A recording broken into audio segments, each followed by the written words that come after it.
Azúcar de Guatemala presentó los titulares.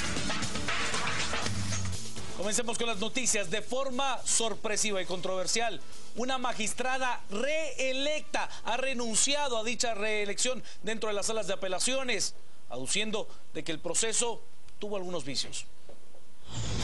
Magistrada reelecta a Corte de Apelaciones por 5 años más, Claudia Lisset Escobar de Fernández renuncia al cargo porque, a decir de ella, las comisiones postuladoras han deslegitimizado los procesos de elección de magistrados y se encuentran plagadas de anomalías. Soy magistrada y he sido electa para un nuevo periodo de otros 5 años por el Congreso de la República de Guatemala.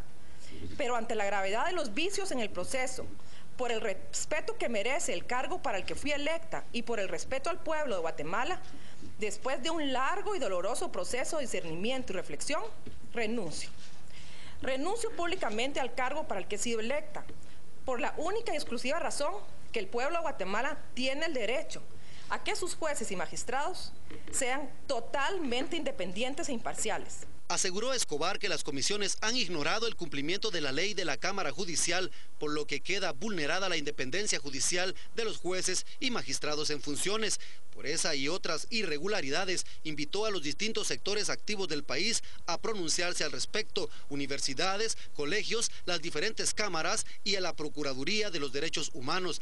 A la Corte de Constitucionalidad requirió resuelvan los recursos pendientes concernientes al tema y que dictamine la nulidad por completo del proceso de elección de magistrados.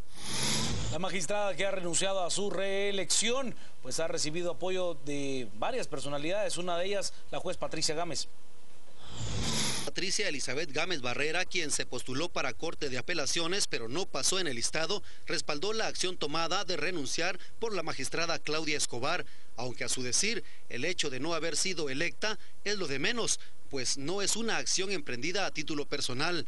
Asegura que muchas personas correctas pudieron ser electas por la postuladora, pero bajo un procedimiento incorrecto. En este sistema pudo haber habido muchísimas personas correctas que fueron electas a través de un procedimiento que consideramos incorrecto porque permite la injerencia de otros poderes del Estado en el nombramiento de magistrados. Esa es la preocupación. En el tema de carrera judicial, habemos una gran cantidad de jueces que aspiraríamos en un momento dado a una magistratura, pero los cupos de magistratura igual son limitados, de manera que muchos buenos jueces tampoco podríamos llegar a las Cortes aún en un proceso transparente. O sea, no es el problema quién pasa y quién no pasa, sino que pasen aquellos que sean los idóneos, los capaces, los que provengan de un concurso por oposición que llene todas las garantías que la Constitución establece para resguardar la independencia del Poder Judicial, pues no estamos eligiendo a cualquier poder, estamos eligiendo a uno de los poderes del Estado. Gámez Barrera asegura no encontrarse inconforme por no haber resultado electa, pero sí aclara que en su momento señaló todos los vicios del proceso,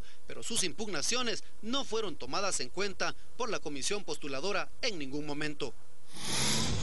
Mientras se da esta realmente muy seria acusación y denuncia por parte de una magistrada reelecta, pues continúan los trabajos de limpieza en la torre de tribunales en la Corte Suprema de Justicia para la toma de posesión de los magistrados tanto de sala como de la Corte Suprema de Justicia. Se ha iniciado una limpieza completa en el interior del Palacio del Organismo Judicial, pues para el próximo 13 de octubre se tiene previsto el cambio de magistraturas de Corte Suprema de Justicia y salas de apelaciones, para lo que la coordinación del organismo judicial ha adelantado gran parte de los preparativos. El total de magistrados que estarán tomando posesión para el día señalado es de 236. De estos, 210 serán para salas de apelaciones, 105 titulares y 105 suplentes. Los 26 restantes son los magistrados para Corte Suprema de Justicia, 13 titulares y 13 suplentes. El gasto que efectuará la Corte para este acto se estima en 70,000 quetzales, ya que esperan contar con aproximadamente 600 invitados, familiares y amigos de los nuevos magistrados. Agentes antinarcóticos de la Policía Nacional Civil realizaron en coordinación con fiscales del Ministerio Público, realizaron un allanamiento en un supuesto hotel ubicado en la tercera calle 11-40 de la zona 1, logrando la captura de un presunto distribuidor de droga al menudeo. Se trata de José Antonio Díaz Chub, de 42 años, a quien se le decomisó 60 cápsulas y 16 colmillos con cocaína, 2 pipas para inhalar crack y 1 onza de marihuana. Lo incautado está valorado en 6.000 quetzales. Asimismo, se le decomisaron 1.800 quetzales en efectivo. Cambiamos de tema, y es que el cuerpo de aquella niña de 10 años que apareció a finales de la semana anterior, quien pues realmente la forma en la que su victimario describió cómo la mató ha consternado a Guatemala completa, fue enterrado este día. Vea la nota.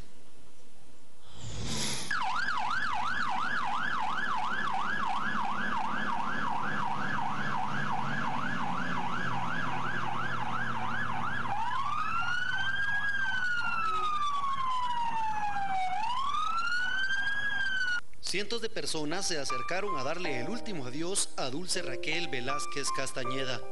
Dulce era una niña de 10 años que cursaba el 3er grado de primaria en la Escuela República de Italia de Santa Faz, Chinautla. Sus compañeras y maestras, mientras esperan el arribo del féretro, recuerdan a su compañerita.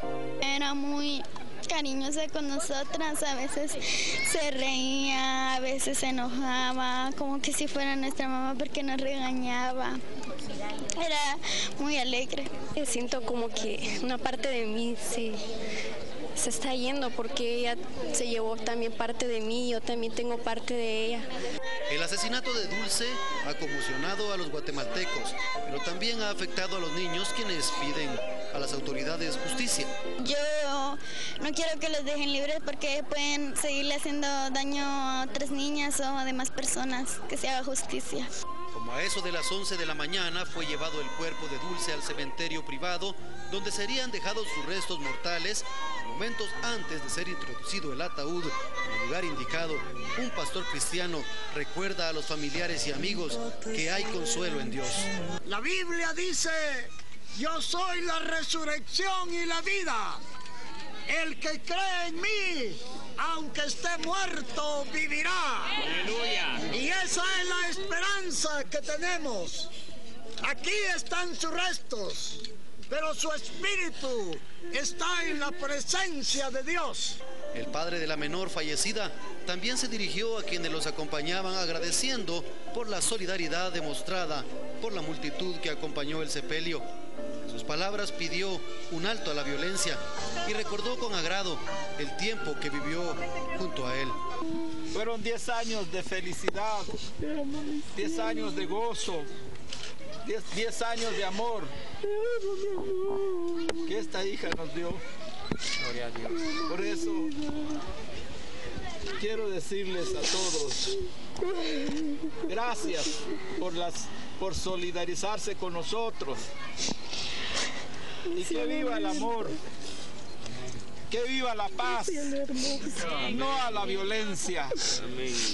Que viva Cristo, Señor, que viva Dulce Raquel. Dulce Velázquez fue secuestrada y asesinada, presuntamente por Edwin Haroldo Vanegas Lara y su esposa Devia Patricia Pensamiento Hernández, quienes ya fueron ligados a proceso por los juzgados correspondientes. La policía logró ubicar el cuerpo de la niña luego de detectar que las llamadas para reclamar el rescate de 100.000 quetzales se efectuaban en el interior de la escuela. Mediante una investigación, la policía determinó que el hombre la golpeó y la estranguló cuando ella intentaba huir. Luego la enterró desnuda en el interior de la escuela. No deseo que ninguna madre de familia pase lo que yo pasé, esta angustia tan cruel. Ningún padre de familia, porque esto es injusto. Yo sé que hay un Dios que se encarga de todo. Y en tanto ligan a proceso a la esposa del guardián de la Escuela República de Italia, quien se declaró confeso del asesinato de la menor. La diligencia se realizó en un juzgado móvil en las afueras del Seguro Social de la zona 6, donde se encontraba internada porque acaba de dar a luz. Se trata de Devia Patricia Pensamiento por su presunta participación en el secuestro, asesinato y entierro de Dulce Velázquez, de 10 años, quien fue localizada sin vida dentro de la Escuela República de Italia en Santa Faz, jurisdicción de Chinautla. Devia Pensamiento es sindicada a los delitos de asesinato y plagio o secuestro por el juzgado móvil que se apersonó al Instituto Guatemalteco de Seguridad Social IX de la zona 6. La sindicada explicó a los medios que ella nunca imaginó que su esposo, Edwin Vanegas, tuviera retenida a la niña Dulce Velázquez y menos que la hubiera asesinado. Y en el municipio de Mixco capturan a un hombre y 2 menores de edad acusados de sicariato. 3 presuntos sicarios fueron capturados por las fuerzas de seguridad de la Policía Nacional Civil luego de que realizaran un ataque armado en contra del piloto de un microbús a inmediaciones de la 10ª calle A y 11 avenida de la colonia Lo de Fuentes, zona 11 de Mixco. Los detenidos son Jonathan Estuardo Mendoza Ramírez, de 23 años, y 2 menores de edad que fueron remitidos al juzgado de menores en conflicto con la ley penal como presuntos responsables de la muerte del piloto del microbús que cubría la ruta de la colonia Lo de Fuentes hacia el Naranjo, Luis Francisco Gómez Sical, de 31 años, quien falleció a su ingreso a un centro asistencial por la gravedad de las heridas. Agentes de la comisaría 16, al recibir la alerta sobre el hecho, iniciaron la persecución de los presuntos responsables, quienes intentaron escapar a bordo de un automóvil Mazda beige. Al ser detenidos, se les encontró un revólver 38 especial con 2 cartuchos útiles.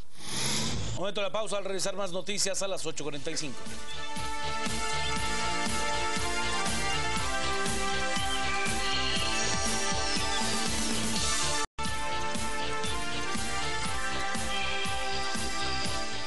Bienvenidos y bienvenidas a un programa más semanal de análisis, comentarios y discusiones de noticias en esta mesa. Como usted ya se dio cuenta, el orden habitual está roto acá, pero me acompañan Paola Hurtado, buenas noches. ¿Qué tal? Buenas noches. Pedro Trujillo. ¿Qué tal? Buenas noches. En esta mesa y en nuestra sala se encuentra Juan Luis Font con 2 invitadas especiales. Es Claudia Escobar Mejía, magistrada de la Corte de Apelaciones, y Patricia Gámez, jueza de alto impacto. Con ellas vamos a hablar.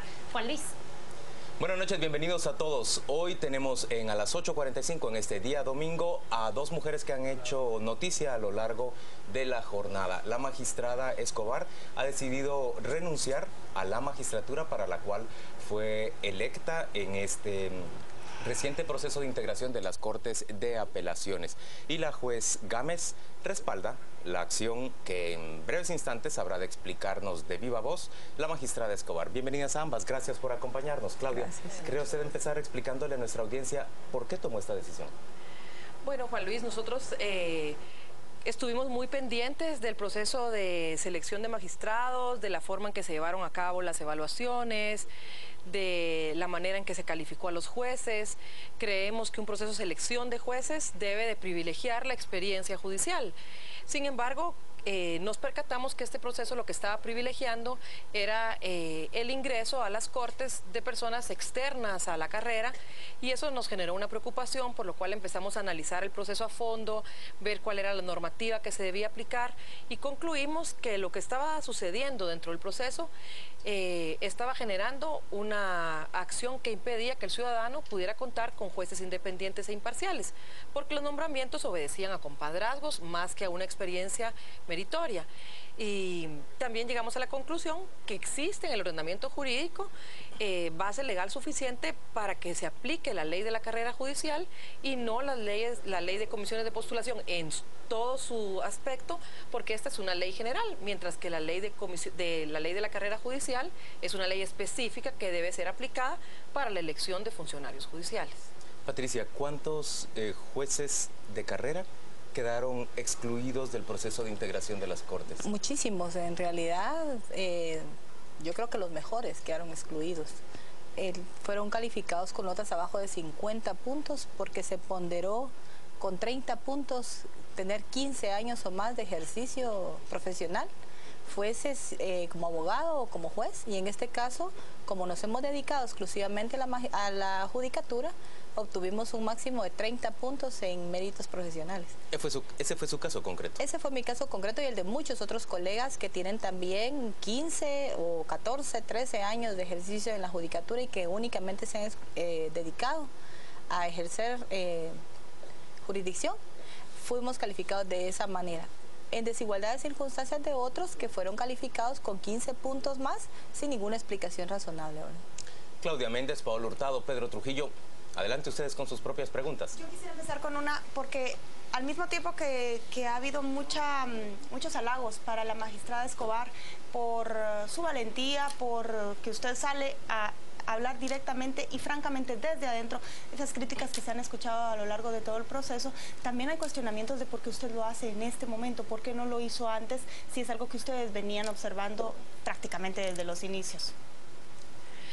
Pues mira, Paola, en realidad es un proceso difícil, o sea, tú llegas a esta conclusión no de un día para otro, tú vas analizando que el proceso tiene muchas inconsistencias y vas analizando el por qué se dan estas situaciones, pero no te planteas como una opción desde el principio una renuncia, porque es tu vocación.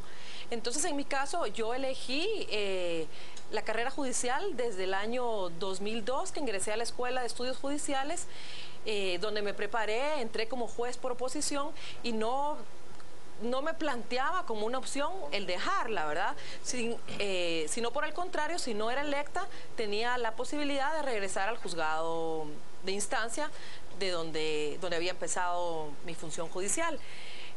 Sin embargo, para mí además fue sorpresivo el haber quedado dentro del listado y el haber sido electa. Cuando fé la integración de las listas, yo no pasé en la primera lectura, me habían únicamente dado 14 votos y consideré pues que no iba a lograr pasar al listado al Congreso. Fue una sorpresa que en la segunda vuelta se me incorporó a las listas y pasé al Congreso, y más sorpresivo aún que el Congreso haya votado por mí cuando yo no pertenezco a ninguno de los grupos de influencia que estuvieron, digamos, representados en la elección de magistrados. Así que realmente me planteé la posibilidad de dimitir y de renunciar al cargo cuando ya había sido electa, cuando ya el Congreso me elige y veo que dentro de las listas pues hay personas, no hay personas de la carrera judicial, hay muy pocas personas que las integran y veía además, tenía conocimiento de todas las inconsistencias que tenía el proceso, así que considero que la única opción viable para mí era salir de la judicatura y decido hacerlo público porque creo que el ciudadano no tiene realmente conocimiento de lo que está pasando en las Cortes. Entonces creo que tienen el derecho de saber que los jueces no son únicamente unos funcionarios alejados de la realidad, sino que son los encargados de mantener una paz social, ¿verdad? Porque estamos viviendo épocas de mucho conflicto y son los jueces los encargados de impartir la justicia. Creo que el ciudadano necesita saber qué es lo que está pasando dentro de los procesos de selección. Don Pedro Trujillo tiene la siguiente pregunta. Yo le quiero preguntar a la jueza Gámez, ha manifestado que las personas que están dentro de la carrera judicial, muchas se han quedado fuera en este proceso, pero en el anterior también muchas se quedaron fuera. Un ejemplo de que muchas también han ingresado es el ejemplo de la jueza Escobar, que sin pertenecer a ningún grupo, por su sola calidad profesional ha sido elegida. ¿De qué se trata aquí la discusión? Porque el baremaje de puntuación lo conocían ustedes desde el inicio. ¿Por qué no protestar el baremaje de puntuación y esperar a que termine todo para hacer la protesta? Pareciera que es más una inconformidad de quienes no han entrado que la búsqueda de un equilibrio entre la puntuación real que desde el inicio se conocía. De ninguna manera. Sí protestamos desde el inicio. El día 16 de septiembre yo fui a hacer un plantón a las comisiones de postulación y denuncié lo que estaba sucediendo con los jueces de carrera. Es lamentable, de hecho, que desde el 2009 se quedó mucha gente. La magistrada Telma del Cid se quedó en el proceso de 2009 y recordamos a mucha gente, Cufi Corsantes, por ejemplo, y podría mencionar a muchos más que se quedaron fuera de la carrera. Y eso es lo que lamentamos, porque en este proceso también se quedan muchos magistrados de carrera fuera del sistema. O sea, no porque en el 2009 hayamos perdido a muchos, vamos a estar contentos de que en este proceso hayamos perdido a muchos más. Entonces, el tema aquí es que no se sostiene la carrera judicial, no es viable ascender mediante un sistema de carrera judicial en este proceso. Los porcentajes vemos de gente de fuera que está ingresando al sistema Entonces, ahí podríamos hablar también de indemnizaciones y de un montón de cuestiones que el organismo judicial pierde. Podemos hablar también de muchísimos fondos que se pierden en capacitación judicial especializada, porque tenemos una escuela de estudios judiciales que capacita específicamente a jueces desde el año 1999, que soy de la primera promoción de jueces de carrera. Entonces, han egresado hasta el momento 12 promociones de jueces de primera instancia, que todo ese andamiaje jurídico y toda esa preparación se queda prácticamente perdido por el hecho de que estos jueces nunca van a poder aplicar esos conocimientos en la magistratura. Contrario a eso, viene gente de fuera, sin experiencia judicial, con criterios jurisdiccionales completamente diferentes, asociados a otro tipo de circunstancias, que no necesariamente están comprometidos con la misión y visión del organismo judicial. Eso es un sistema, y como sistema tiene una coherencia, y esa es la coherencia en la que se está perdiendo. Quisiera hacer aquí una pregunta, pero al mismo tiempo compartir información. Este proceso ha sido muy distinto del anterior, porque es el segundo proceso que ya se elabora con esa comisión, con esa ley de comisiones de postulación. Los porcentajes de jueces de carrera que han pasado ahora son mínimos si los comparamos con el anterior. Hablaban hoy de un 25% de jueces y magistrados de carrera que son los que han pasado ese filtro. Sin duda, ustedes conocen mejor estos datos porque fueron parte del mismo, pero también me llama la atención el dato que se ha comentado. Hay magistrados que llegaron a las salas de apelaciones con apenas 3 o 5 meses de experiencia de ser jueces de instancia. Patricia, Claudia, ¿nos pueden comentar en detalle esto? Bueno, en efecto tenemos que admitir que quienes están ascendiendo ahorita a las magistraturas no necesariamente son los jueces con mayor trayectoria. Tenemos jueces de paz que ni siquiera han asumido la judicatura de instancia en forma de titulares y están siendo elegidos como magistrados de sala. Tenemos jueces de paz que ni siquiera han sido jueces de instancia y están asumiendo como magistrados de sala. Y los jueces de carrera no son los de la mayor trayectoria, sino que son los de las promociones más recientes. Entonces eso sí es lamentable, porque eso sí raya en contra de la carrera judicial, porque eso es como una escalera en donde debe llevarse cierto orden y cierta lógica, para que precisamente sean los de mayor experiencia quienes accedan a las cortes. De manera que hay una incongruencia total en la aplicación de la ley de la carrera. No hubo aplicación de ley de carrera, no hubo coherencia en el sistema. Se aplicó únicamente la ley de comisiones de postulación, que como lo dijo la doctora Claudia Escobar, es una ley de carácter general, que para que tenga una lógica debe integrarse con la ley de carrera judicial para hacer del sistema de justicia un sistema coherente. Hoy al mediodía Claudia Escobar hablaba de convertir el organismo judicial o las Cortes de Apelaciones y Suprema de Justicia en una especie de botín político. ¿Cómo se impide eso exactamente? Aplicando la ley de carrera judicial. ¿Qué tendría que ocurrir para evitar que sean los compadrazgos y las amistades de quienes se encuentran en el poder o aspiran a él que puedan influir en la llegada, en el nombramiento de magistrados? Bueno, yo creo que es muy importante que también atendamos a estándares internacionales de selección, que atendamos también a las competencias que deben de haber desarrollado los jueces para optar a un cargo público. Entonces, vemos que en otras regiones, en otros países, los nombramientos de funcionarios obedecen a esas mismas situaciones, a situaciones meritorias, a situaciones de habilidades, de competencias, pero aquí en Guatemala no se hace una previa selección de quiénes son esas personas. La ley habla de que deben de ser electos los más aptos. ¿Cómo vamos a determinar quién tiene una mejor aptitud? Entre dos personas que están postulándose para el cargo, hay una que es más apta que otra. O sea, estamos hablando de un tema en el que tiene que haber una comparación entre uno y otro. Y eso no es lo que sucedió aquí dentro del proceso. Yo también creo que el sistema judicial necesita grandes reformas. Necesita una reforma a la Constitución, la propia ley de la carrera judicial necesita una reforma, necesita fortalecer el sistema disciplinario para darle dientes, para determinar quiénes son los jueces que merecen continuar, quiénes son los jueces que merecen ser sancionados, pero el propio sistema disciplinario no permite que se haga una evaluación entre los jueces que tienen más méritos y los cuales no.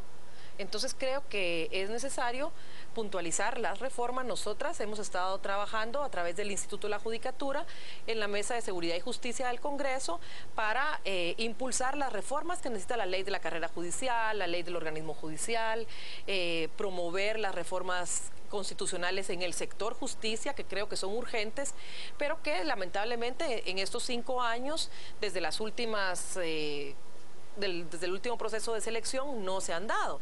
Entonces nos encontramos ahora en una situación crítica. Yo quisiera entender algo.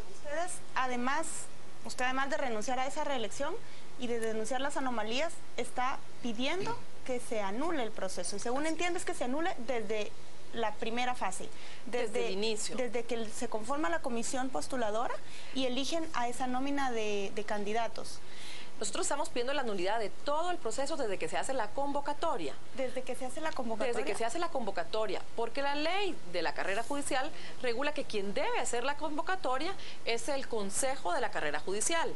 Es el Consejo de la Carrera Judicial al que le compete evaluar los expedientes. Después de evaluar los expedientes, establecer los concursos por oposición. Creo que tenemos que entender que un concurso por oposición implica una evaluación real de las competencias. Pero déjeme ahí preguntarle, ¿qué puede cambiar si eso surte efecto, su petición, y se revierte todo? Si se revierte todo, vamos a tener una mesa limpia, con reglas claras dentro del proceso y no subjetividades. Dentro del proceso quedó demostrado que las evaluaciones a los candidatos no fueron objetivas. Candidatos con los mismos perfiles, con notas completamente distintas. Candidatos con 10 años de ejercicio profesional, con el mismo tiempo, digamos, de estudios, de maestría, con notas que son distintas. También tenemos que hay candidatos, varios, más o menos unos 75 que aplicaron para ambas comisiones, y en una comisión tienen una nota y en otra comisión tienen otra, con diferencias desde 15 puntos, 20 puntos, hasta un máximo de 40 puntos de diferencia entre la evaluación que surge en una comisión y en la otra, cuando el perfil es el mismo y el candidato es exactamente la misma persona. Yo, por ejemplo, apliqué para ambas y tuve una diferencia entre apelaciones y Suprema de 20 puntos. Otra de las magistradas que había pasado en el listado, que es Ana María Rodríguez, tiene una diferencia de más de 30 puntos. Creo que ella la califican en apelaciones con 44 y en Suprema arriba de 70 y pico. Ella es una persona muy capaz, es una persona de carrera judicial, con mucha experiencia en la judicatura. ¿Cómo es posible que le pongan un puntaje en apelaciones que aparentaría no tener la experiencia, pero sí para la Suprema? Eso es incongruente. La población no se ha dado cuenta de eso. Nosotros tenemos todas las pruebas que demuestran de que no son casos específicos, que la generalidad fue calificada de forma completamente subjetiva. Yo quisiera hacer dos preguntas, una cada una. Ustedes han hablado de reformas necesarias para cambiar el sistema. Ahí estamos de acuerdo, pero lo que hay es que reformar la Constitución desde el principio, no caben muchas historias.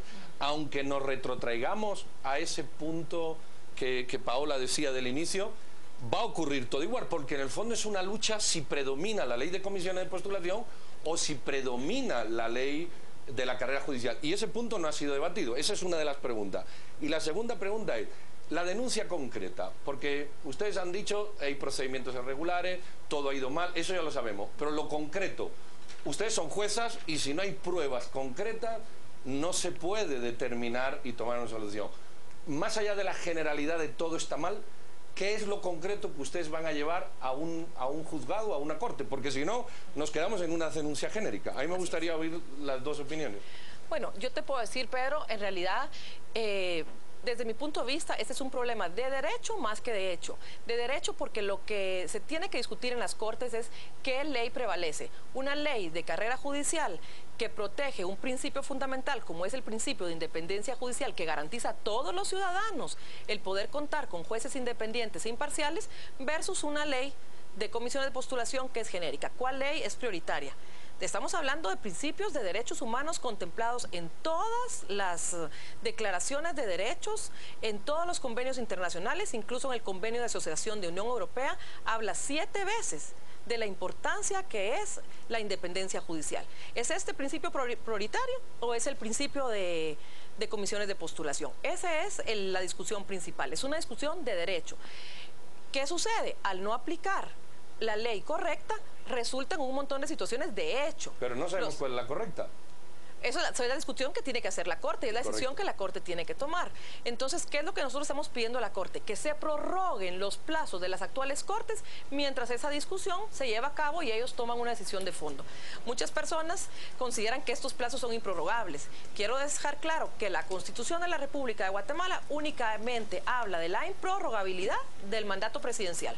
Todos los demás plazos son prorrogables. En España, en la época de Zapatero, se prorrogaron las Cortes del Tribunal Supremo Constitucional por 7 años. El mandato era por 9 y ellos tuvieron una ampliación de plazos de 7. No veo qué pasa si nosotros ampliamos un plazo en Guatemala por 1 año, por 2, por el tiempo que sea necesario, hacer las reformas al sector justicia para garantizar una mejor selección de funcionarios. Acá mismo en Guatemala existe el antecedente del Instituto de la Defensa Pública Penal, que ella, la directora, la actual directora, que por cierto ha sido electa para magistrada de Corte Suprema de Justicia, permanece en ese cargo ante un vacío que se da en su elección.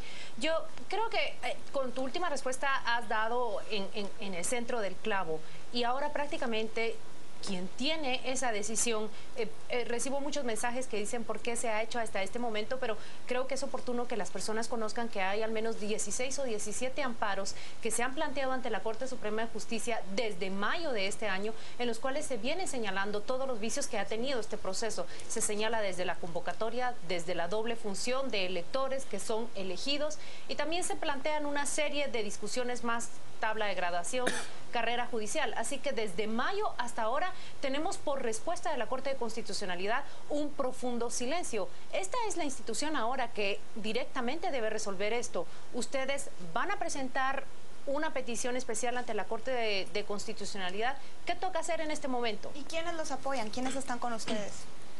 Patricia.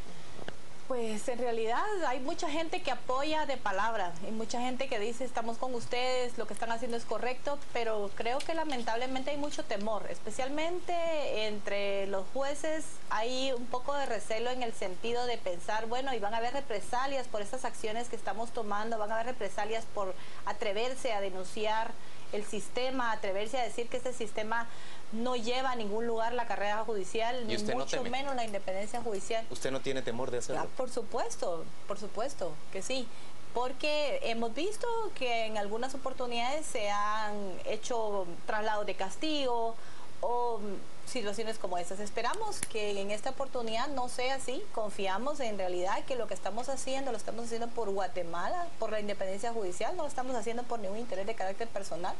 Yo personalmente lo he dicho, se lo he dicho a personas que me han preguntado, no me interesa llegar a ser magistrada en un sistema que no reúne las condiciones para que yo me sienta meritoria de que por carrera judicial yo llegué. Yo he aplicado a través del sistema de carrera judicial, pero nunca me he acercado a un grupo a pedir apoyo, ni a pedirles que por favor me nombren o a pedirles que por favor me elijan. Falta responder a la pregunta concreta que hacía Claudia Méndez Arriaza, y es ¿qué recurso, qué acción van a plantear ustedes como grupo? Y pregunto si lo van a hacer ustedes dos solas o acompañadas de las dos juezas que también estuvieron al mediodía en la conferencia de prensa, o si van a haber más jueces. Me pregunto si habrá algún hombre que se anime a participar con ustedes. Primero esperamos que haya muchos más, ¿verdad? Sabemos que hay mucha gente inconforme, esperamos que haya muchos más.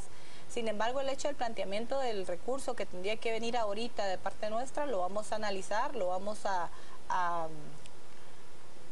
poner en blanco y negro para ver la viabilidad también. Porque ¿Es un recurso de amparo el que van a buscar? Es un recurso de amparo. Nosotros presentamos ambas impugnaciones a las comisiones de postulación.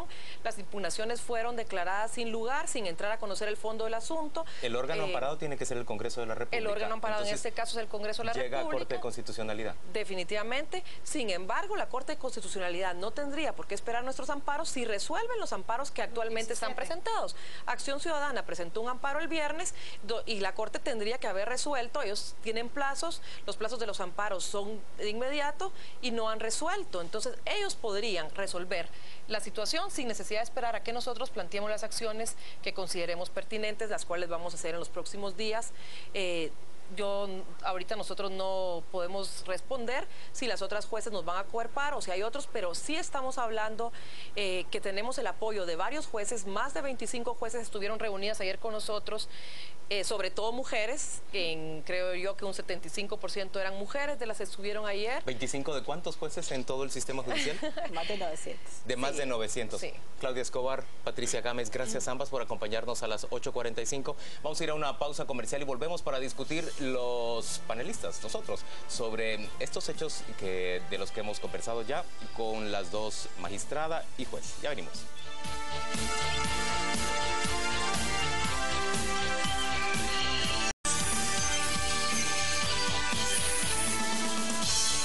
Domingo domingo a las 8:45. Hoy conversamos en torno a esa conferencia de prensa que se dio al mediodía en un hotel de la ciudad de Guatemala. La magistrada recién electa para las Cortes de Apelaciones, Claudia Escobar Mejía de Fernández, ella presentó el día de hoy su renuncia alegando vicios en el proceso de integración de las Cortes. Mencionó el término botín político.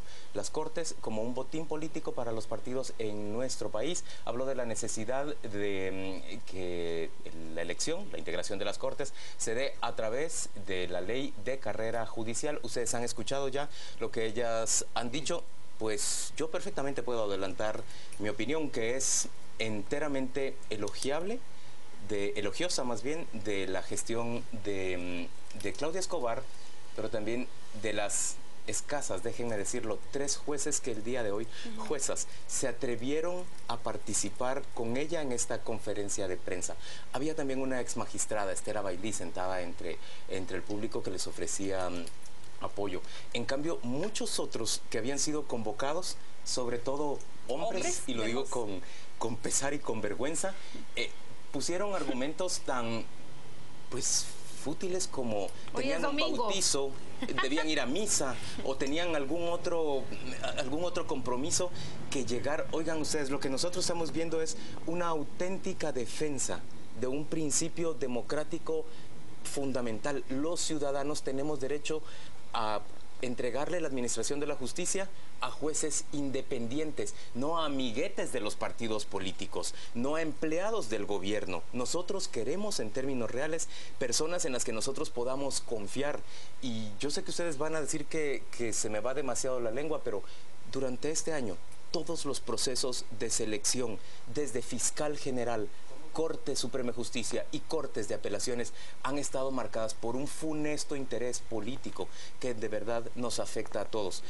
La exclusión de Claudia Paz y Paz, tengo que volverlo a decir, fue desde el principio una señal de cuán marcados por la ideología, por los intereses sectoriales, se encontraba todo este proceso. Yo sé que al decir esto le pongo, sí, por supuesto, un condimento que quizá y sobre todo no sea porque no el es idóneo. Parecido. No es parecido uno con pero el otro. Los mismos decanos, los mismos integrantes de comisión de postulación que ahora están siendo señalados por proceder con vicios y por haber aceptado esos vicios, actuaron de la misma forma en la selección de quienes habrían de integrar la terna que le llevó al presidente para fiscal general.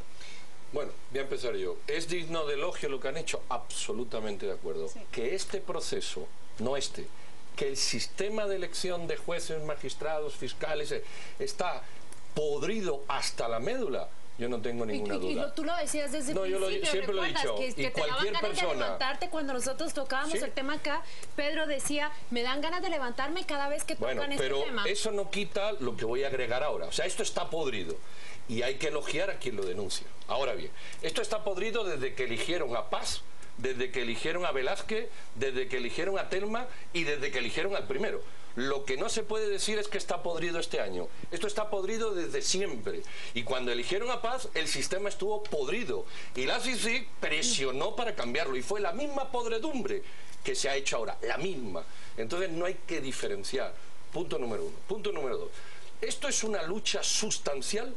Eso es, una lucha sustancial entre si prevalece la ley de comisiones de postulación, alabada, aplaudida y elogiada por grupo de la sociedad civil cuando se aprobó, o la ley de la carrera judicial.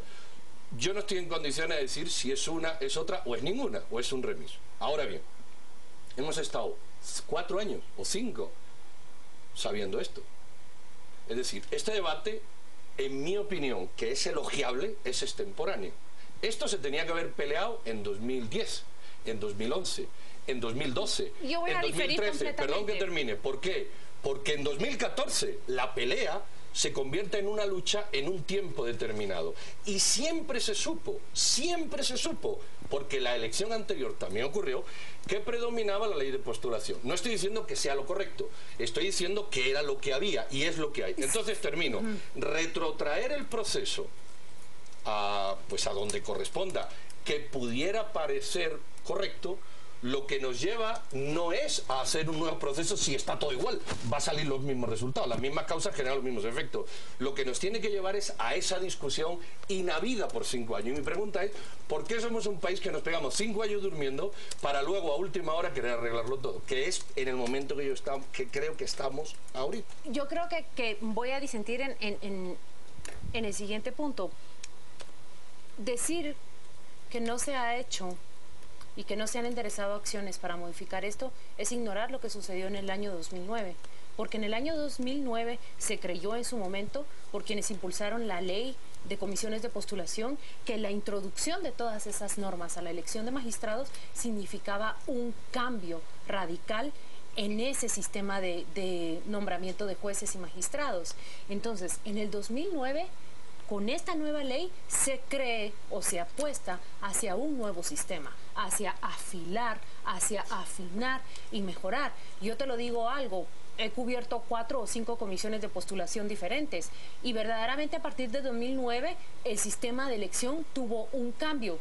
Allá en ese año muchas personas empezaban a decir, en realidad no está cambiando mucho lo que antes hacíamos. Ojo, que lo decían los propios comisionados. La única diferencia que existe ahora es que es más público y más abierto. Y yo creo que lo que hoy vemos es el resultado de esa apertura y de esa transparencia. Porque antes una comisión de postulación se metía en un cuarto, haz de cuenta que era un cuarto oscuro, sucedía ahí algo que nunca sabíamos qué era y salían y decían, esta es la lista. En cambio ahora se ve todo eso, Pedro. Pero eso en cambio ahora, en cambio hasta ahora te das cuenta tú que un magistrado es calificado con 40 puntos cuando tiene 20 años de carrera judicial. No, pero yo entiendo que lo que las juezas y la magistrada nos están planteando el día de hoy es que aquí hay una confrontación, es un asunto de derecho, nos decía Claudia Escobar hace un momento, y son 2 normativas, comisiones de postulación frente a ley de carrera judicial. Pero la ley de carrera nos garantizaría mejor un derecho humano que es el que tenemos los ciudadanos de gozar de unos jueces que sean verdaderamente independientes. Entonces, ¿cuál habría de prevalecer? Por supuesto que la ley de carrera, esa es la que tendría que prevalecer y reducirle a los políticos. Bueno, por supuesto. Pero ¿por qué esto en 2010 no se presenta a la Corte? Ya se discutió en aquel 2011. ¿Y en qué quedó? Pero no logró mayoría. Está bien, Pedro. Entonces, ¿qué hacemos? ¿Dejamos que pase lo que ocurre? Lo que no podemos es la dinámica de este país fuera actuar con las cosas a tiempo. Todo se deja a última hora y si tenemos tiempo para hacerlo. De eso. Pero yo quiero referirme a la acción de la magistrada Escobar. El viernes lo hablábamos. Juan Luis decía, ¿por qué nadie se ha levantado y ha dicho que este proceso está podrido y que renuncia a seguir participando y denuncia lo que ha visto? No se había visto. Bueno, hoy sucedió. Hoy lo vimos, así es. Lo vimos. Y creo que tiene una gran valentía ella y está asumiendo un gran costo. No solamente profesional, sino académico, incluso me atrevería a decir social, porque los círculos se van a cerrar y las pocas personas que vemos que las están apoyando quizá empiezan a disminuir o quizás no. Va a depender mucho de quienes los respalden a partir de mañana y el recurso que ellas presenten, pero ahí es donde yo tengo la duda. ¿Qué va a pasar cuando esto llegue a la Corte de Constitucionalidad y veamos la misma tendencia que hemos visto en los últimos recursos, que los deniega? Y entonces me pregunto, ¿qué ganaron? Claro, esto sienta un precedente, pero si ganan de todos modos, si las amparan y retrotraen el proceso, ¿qué va a cambiar? Si lo que tenemos que sentarnos es hablar de una reforma a la Constitución para que estas conformaciones de las comisiones no se permitan, para que los gremios, los colegios, las universidades no actúen políticamente y como escudo de otros grupos de interés. Pero yo no quiero demeritar lo que hicieron ellas, pero lo que entiendo en el proceso de ellas es que los magistrados constitucionales bien podrían decir que el procedimiento que se debe seguir es el de ley de carrera judicial. Tienen 16 y 17 amparos detenidos. No han atendido ninguno. Entonces no quieren hacerlo. Los magistrados de la Corte es que no quieren hacerlo. ¿Cuál es el escenario que tienen? Ahora, ¿no? No, desde mayo viene. Bueno, o sea, hace 4 días. Es que hace 4 días. Pero es que hemos perdido sido 4 años. Es que estamos en lo de siempre. Es que aquí todo es al final. Está bien, podemos volver a llorar por los 4 años, pero claro, ¿qué hacemos? Claro, ¿sabes qué ocurre? ¿Sabes qué ocurre? Pues yo te voy a contar. Cuando todo se pone en un embudo, en el punto final del embudo, vienen las urgencias, vienen las presiones, vienen los intereses, vienen los grupos de presión, vienen los magistrados, vienen las cortes, y entonces eso colapsa. Y así estamos siempre. Pero las crisis, porque hemos tenido un espacio enorme para que funcione. Y en ese espacio nadie se preocupa. Y de pronto todo colapsa porque todo encaja eso es lo bueno de una manera. Crisis, ¿no? Es bueno la discusión. Yo no digo que no sea buena la discusión y que no sea bueno lo que han hecho ella. Pero, mire, no estoy diciendo pero me eso. parece también injusto no admitir que aquí sí ha habido iniciativas de reforma constitucional, claro que las ha habido, tendientes a mejorar el sistema judicial. Pero sin la presión de ahora. Exactamente. ¿Recuerdan ustedes el de la Universidad Landívar, el de Así es? Y por favor díganme cuál era la tercera organización. No, yo me refiero concretamente a la propuesta de reforma del sistema de justicia. Sí, pero reforma tenía sucedió en la Corte 3 grupos que estaban planteando. No, sucedió desde la propia Corte Suprema de Justicia en el año 2000 y fueron ellos los magistrados que en el año 2001 se quitaron la propia evaluación a magistrados. ¿Cuánto puede crecer esta presión que establece el día de hoy la magistrada Escobar? Por cierto, nos pidieron que recordáramos el anuncio de que esperan a los jueces el martes, ¿fue? ¿No? El día martes a las 4 de la tarde en la Corte Suprema. Es cuánto debe. Pero también es decir, aquí la discusión es si hacemos una línea y nos dejamos de coyuntura. Todo esto es coyuntura, ¿eh? Esto es coyuntura, no nos olvidemos. Y urgencias. Y urgencias que no van a ningún sitio. Aquí hay que hacer una línea y sentarse a debatir la reforma judicial, cómo se va a hacer. ¿Cómo sacamos a los decanos de las universidades? ¿Cómo sacamos de ahí a toda la mara de los que están por ahí? ¿Y cómo se hace un sistema que sea más eficiente, que está absolutamente colapsado? Esa es la discusión, pero esa discusión no la puedes hacer en época de crisis. Una discusión en crisis, ¿sabes qué te va a ocurrir? ¿Sí? Que entonces se va a generar una dinámica en el Congreso de, a ver, y perdón por la diputada Claudia y la jueza Gámez, a ver qué grupo quiere apoyar a la diputada Gámez, qué grupo quiere... En época de crisis no se pueden hacer modificaciones. Las crisis, lo dijo Roll, la ausencia hay que hacerla con un velo de ignorancia. Pero, tú no puedes hacer normas cuando te están presionando. ¿Cuál es tu alternativa? Quedémonos de brazos cruzados y que queden las cosas diciendo cuál es. Empecemos a discutir seriamente qué reformas hay que hacer. Pero lo que hay que discutir son las reformas, no la coyuntura. La coyuntura es si anulamos el proceso. La reforma es qué hacemos a partir de ahora para que eso no vuelva a ocurrir. Yo pienso que es razonable anular el proceso, ordenar que se haga vía ley de carrera judicial y luego pensemos en una reforma de la vía de ley de carrera judicial tampoco funciona. Ya tienen la Corte Suprema de Justicia. ¿Tú me quieres decir la Corte Suprema de Justicia que es la pirámide de todo este sistema que ha hecho para dignificar a los jueces? ¿A cuántos ha sancionado? ¿A cuántos ha separado? Pero si ahí dentro está la propia corrupción. Si esto está mal desde su conformación. Esto no tiene más arreglo que borrón y cuenta nueva. No tiene de otra cosa. Entonces lo que vamos es a poner parche de coyuntura, que es lo que se viene haciendo en el país hace 30 años. Parche de coyuntura. Esto es una labor muy digna. Y esto lo que hay que retomar es el mensaje. Y el mensaje, estamos podridos hasta la médula. ¿Qué vamos a hacer para cambiar esto? Pero no la coyuntura, el futuro. Pero entiendo que lo que ellas proponen es que las cortes se queden tal como están antes de que lleguen a... Bueno, ¿y como están bien? Espérame, pero antes de que lleguen, te digo algo. Y como fueron electas van a estar mejor. Pero no, si se eligieron igual que este proceso, ese es el punto.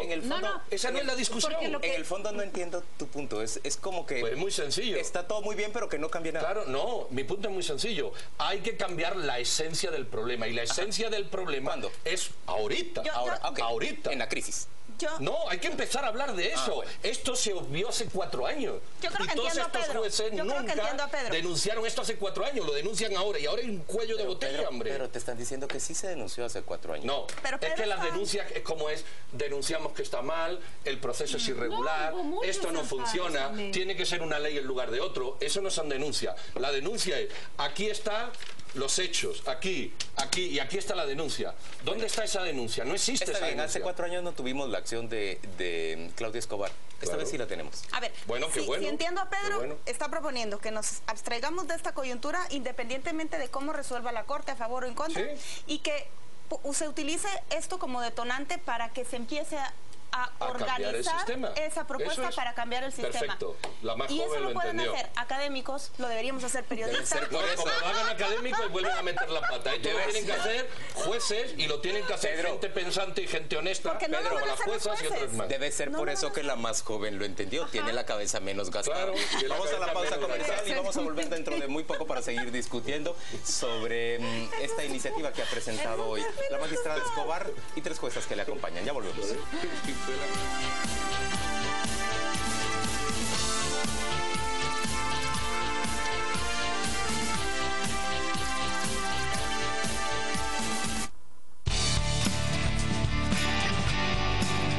Estamos presentando a las 8:40. Domingo a las 8:45. La brasa ardiente está ahora en la Corte de Constitucionalidad. Los magistrados conocen un sinnúmero, por lo menos 18 iniciativas, 18 acciones pendientes de resolver.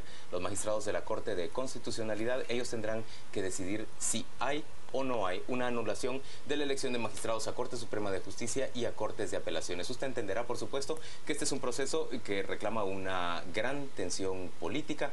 2 partidos, el Partido Patriota que gobierna y el Partido Líder, que es quien encabeza las encuestas para las siguientes elecciones, se pusieron de acuerdo y en términos generales fueron los que determinaron cuál era el listado de los magistrados que debían de entrar. En términos de magistrados de Cortes de Apelaciones, ya se ha dado a conocer una gran cantidad de asesores, amigos y allegados al actual gobierno de la República lograron su elección a pesar de no contar con experiencia, mientras muchos jueces de carrera y magistrados incluso de carrera fueron excluidos de esta elección. Claudia Escobar hoy le ponía presión también al Procurador de Derechos Humanos. El Procurador no ha dicho esta boca es mía. A lo largo del día se ha mantenido en una especie de silencio sepulcral. Tampoco ha querido hablar ninguna figura del gobierno de la República. ¿Qué prevén ustedes para los siguientes días? Mira, ¿Más silencio? Yo tampoco creo que sea un tema de Procurador de Derechos Humanos. Este es un tema puramente judicial, como ya he dicho. ¿Por qué si es un derecho humano tener acceso a Claro, y es un derecho humano tener derecho al agua, pero el Procurador entra a accionar cuando las cuestiones de justicia se han agotado. No podemos tirarnos al Procurador. Vamos a ver. ¿Qué hay que hacer aquí y qué creo yo? No lo que debería ocurrir mañana, lo que debería de ocurrir y yo apoyaría. Aquí hay que cambiar radicalmente este nefasto sistema de nombramiento de jueces, magistrados, fiscal, contralor y todo. Eso está podrido hasta la médula. Eso no es nuevo, eso no es nuevo. Y en eso estas juezas y el que se ponga ahí, yo soy el buey que se pone delante a tirar del carro o la dinamita que va detrás. Nadie contradice eso, hasta los propios comisionados han estado entrevistados aquí y dicen pues eso, cambiarlo. Y eso es lo que tenemos que hacer como país. Eso es lo que tenemos que hacer como país.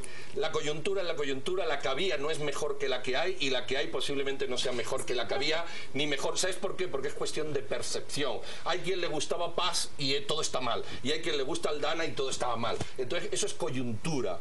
Y se seguirá eligiendo a una Paz, a una Aldana en función de la coyuntura, en vez de que haya un marco correcto, apropiado, baremado, de meritocracia, de carrera judicial o de otro tipo. Y eso, en eso hay que trabajar. Y esa es mi propuesta, trabajar en una visión de corto plazo en el sentido de cambiar estas cuestiones de fondo. Porque, termino, si cambiamos la coyuntura, corremos el riesgo de decir ya lo hemos arreglado como otras veces y dentro de 4 años otra vez estamos igual. Yo creo que ahí está la gran equivocación de que creer que ahorita la discusión es si se cambia o no.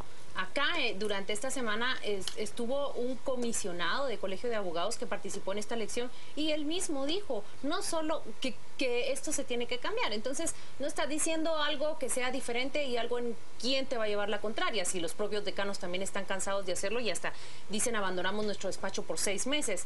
Acá la discusión es, ¿se anula esta elección y se empieza a meditar sobre lo que tú dices? ¿Nos quedamos con los actuales magistrados que tenemos tal como están y empezamos a hacer este debate, o que lleguen y las cortes sean ocupadas por quienes fueron electos? La discusión acá es esa, ¿nos quedamos con los que tenemos o que lleguen los que están y a ver si podemos cambiarlo? Paola, ¿qué prevé para los siguientes días? Yo creo que la Asociación de Jueces y Magistrados como tal no va a respaldarlas a ellas como gremio. Creo que algunos valientes, y creo que van a ser más mujeres las que van a estar detrás. Pero qué mal quedamos en eso de la valentía. Yo sé, antes les hemos tirado un piropo y mi me he puesto hasta de buey delante del carro, pero no la agarra, creo que algunos grupos de la sociedad van a acuerparlas.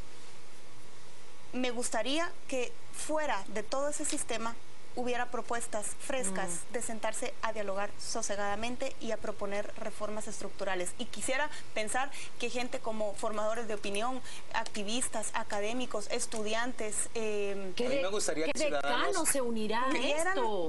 ¿Cuál decano? Si los decanos están en esa fiesta felices. No va a venir de otro lado el impulso. Y lo que ellos hicieron es ojalá que esa mecha no se apague y que se quede solamente en un intento A mí me encantaría que los ciudadanos tomaran este ejemplo como una invitación, una convocatoria, casi una conminación a actuar. No puede ser que solo actúen 3 juezas junto a una magistrada. No puede ser posible. Este es un asunto que nos atañe a todos. Señores, antes de cerrar este programa, mencionemos apenas que se ha producido una nueva sorpresa en Brasil, aunque en realidad las encuestas ya lo venían diciendo en los últimos 3 días. Marina Silva había bajado en la intención de voto y en cambio Aécio Neves, un nombre que a mí me parece interesantísimo, Aécio, había logrado subir. Pues ellos, Dilma Rousseff y Aécio Neves, van a la segunda vuelta electoral. Al balotaje, por cierto, van con una diferencia que no es fundamental, 34-35 contra 41. Me parece que están bastante cerca y pueden cambiar muchas cosas en 3 semanas en Brasil. ¿Algo más que decir? Costa Rica, solo se me figuró como Costa Rica, que cambió tan rápidamente el panorama y el tercero subió al segundo. Sí. ¿Y qué las encuestas? Las elecciones. No, nada, que las encuestas no nos podemos fiar. ¿Y entre Aécio y Dilma, por quién votarías?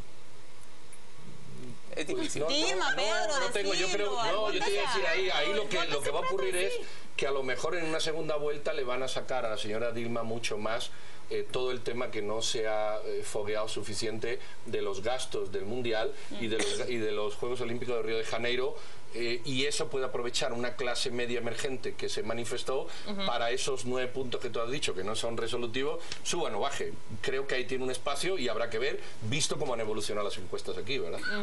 Muy bien, vamos a despedir ya este domingo a las 8:45. Gracias por acompañarnos. Le dejamos en compañía de la viñeta de la semana.